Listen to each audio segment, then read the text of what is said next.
Sir সিদিনা ঘটনাটোৰ গাফিলতি কাক বুলি ভাবে স্যাৰ? গাফিলতি ক'লেতো প্ৰথম আপোনালোককে ক'ব লাগিব।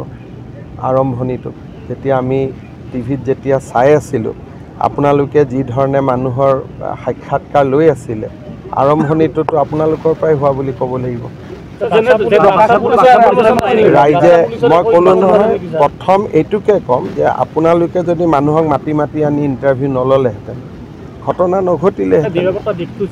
মানে ক'লোঁ নহয় যে প্ৰথম যদি এইকাৰণে মোক এইটো বিষয়ে সুধিব নালাগে, সুধিলে মই আপোনালোককে ক'ব লাগিব। কাৰণ প্ৰথম আৰম্ভণিটো ইয়াততো 10জন মানুহো গোট খোৱা নাছিল। আপোনালোকে মানুহ মাতি আনি যেতিয়া ইণ্টাৰভিউ লোৱা আৰম্ভ কৰিলে, মইতো টিভিত গোটেই বস্তুটো চাই আছিলোঁ, তাৰ পৰাই ঘটনাটোৰ সৃষ্টি হ'ল। পুলিচৰতো ইনফৰ্মেশ্যন থাকিব নোৱাৰে, কাৰণ কোৰ্টে অৰ্ডাৰ দিয়াৰ পিছতহে তেখেতক আমি আনিবলগীয়া হ'ল। কোৰ্টে যে অৰ্ডাৰ দিব যে অমুক জেলত লৈ যাব লাগে, তমুক জেলত লৈ যাব লাগে, সেইটোতো আমি নাজানিছিলোঁ। আইনে 9:30 বজাত অৰ্ডাৰ দিছে, গতিকে যিখিনি হৈছে 9:30 বজাৰ পিছত হৈছে। গতিকে প্ৰথম যদি জুডিচিয়েল ইনকুৱাৰী হয়, প্ৰথমটো আপোনালোককে সুধিব যে আপোনালোকে যিখিনি মানুহক গোটাই উত্তেজিত কৰি যিটো ইণ্টাৰভিউ লৈ আছিল, গতিকে কিন্তু এইটোলৈকে আমি যাব খোজা নাই। সংবাদ আপোনালোকে লাষ্টত আপোনালোকে দলঙৰ তলত সোমাবলগীয়া হ'ল।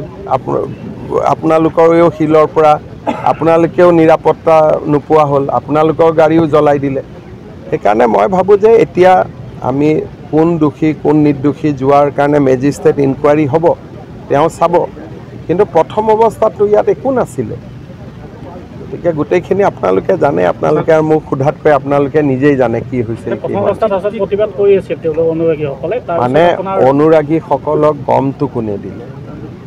অনুৰাগীটো আমিও অনুৰাগী, আপুনিও অনুৰাগী, অনুৰাগীততো কোনো কথা নাই। কিন্তু ন্যায় বিচাৰিছে, ন্যায় বিচাৰাৰ কাৰণেইতো মানুহক জেলত ৰখা হৈছে। আচলতেতো আদৰণিহে জনাবলগীয়া কথা আছিল যে তেখেতক জামিন নিদি জেলত দিয়া হ'ল। কথাটো প্ৰচাৰটোৱে ভুলকৈ হ'ল নহয়, যে এজন অভিযুক্তই 15 দিন লকআপত থকাৰ পিছত ইউজুৱেলি কোৰ্টে জামিন দিয়ে। সিদিনাখন কোৰ্টে জামিন নিদি তেওঁলোকক জেলত পঠাই দিলে। তাৰমানে ন্যায়ৰ প্ৰক্ৰিয়াটোত আমি বিজয়ী হ'লোঁ। আমি বিজয়ী হোৱা কথাটো নকৈ আপোনালোকে পৰাজিত হোৱা ধৰণৰ কথাটো কৈ দিলে। আৰু সাধাৰণতে কি হয়, আপোনালোকে জানে যে মাৰ্ডাৰ কেছ হওক, কিবা কেছ হওক, 10-15 দিন পিছত আসামীয়ে বেইল পায়। সিদিনাখন আসামীয়ে বেইল নাপালে, তেওঁক জেলত পঠিয়ালে। জেলত পঠিওৱা বস্তুটো আমি এনেকুৱা কৰি দিলোঁ যেন জেলত পঠোৱাটো ভুল হ'ল। গতিকে এই পৰিৱেশবিলাক পিছত 3-4 মাহ পিছত অসমৰ মানুহে আমাৰ সকলোৰে ভূমিকাবিলাক পৰ্যালোচনা কৰিব। আদালতকতো আমি সিদিনা ধন্যবাদহে দিব লাগিছিল যে এওঁলোকক জেলত পঠিয়ালে বুলি, জামিন নিদিলে। আদালতক ধন্যবাদ দিয়াৰ পৰিৱৰ্তে আমি হুলস্থুল লগাই দিলোঁ। জামিন পালেহে হুলস্থুল লগাব লাগিছিল।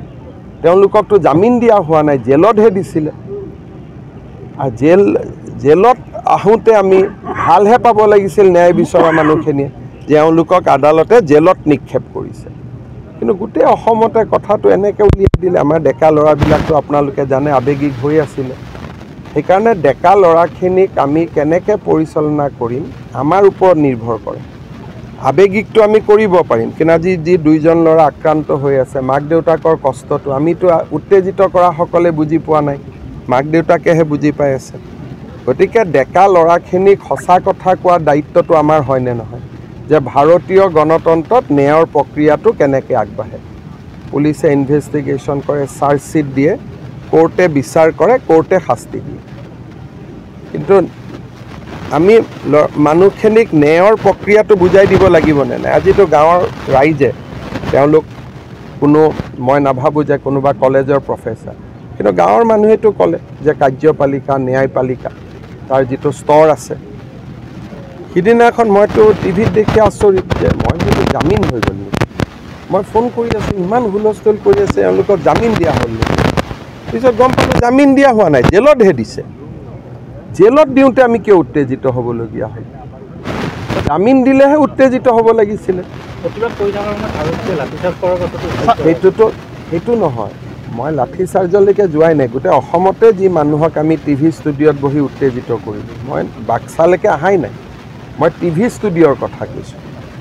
যে টিভি ষ্টুডিঅ'ত বহি থকাসকলে ভাবিলে যে জামিন দিয়া হ'ল জামিনটো দিয়া হোৱা নাই জেলতহে পঠোৱা হ'ল জেলত পঠালে উত্তেজিত কিয় হ'ব জামিন দিলেহে উত্তেজিত হ'ব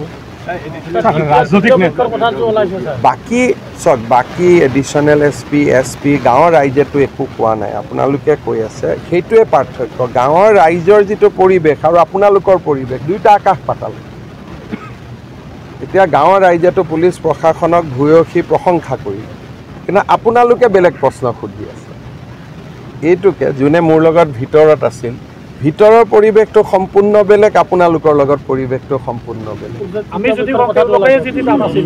মই নাজানো কিন্তু ভিতৰত ৰাইজে বাস্কা জিলাৰ SP DCক ভূয়সী প্ৰশংসা কৰিছে মই কি ক'ম মইতো ৰাইজৰহে শুনিম কাৰণ আপোনালোকৰ গোটেই বেলেগ বেলেগ মালিক আছে চবৰে কথা বেলেগ গতিকে আপোনালোকৰ কথাটো বেলেগ কথা কিন্তু গাঁৱৰ ৰাইজে মোক যিখিনি কথা ক'লে মুখ্যমন্ত্ৰী হিচাপে মই কাৰ কথা শুনিম ৰাইজৰ কথাহে শুনিম ৰাইজে তাতে স্পষ্টভাৱে ক'লে যে SP আৰু DCক আমি খুব ভাল পাইছোঁ হাত চাপৰি মাৰি সকলোৱে এটা তেওঁলোকক অভিনন্দন মই এইটোকে ক'ব আহিছোঁ যে গাঁৱৰ ৰাইজৰ দুখৰ দিনত মই মুখ্যমন্ত্ৰী হিচাপে বিশেষকৈ এইখিনি চব আমাৰ ৰাইজ মই তেওঁলোকৰ দুখৰ দিনত তেওঁলোকৰ লগত থিয় হ'ব লাগে দুইজন যুৱকৰ চিকিৎসাৰ ব্যৱস্থা কৰিব লাগে যি ল'ৰা ছোৱালী ভয়ত ইফালে সিফালে ঘূৰি আছে তেওঁলোকক উভতাই আনিব লাগে যাতে পঢ়া শুনা বা ভাল পৰিৱেশ এটা হ'ব পাৰে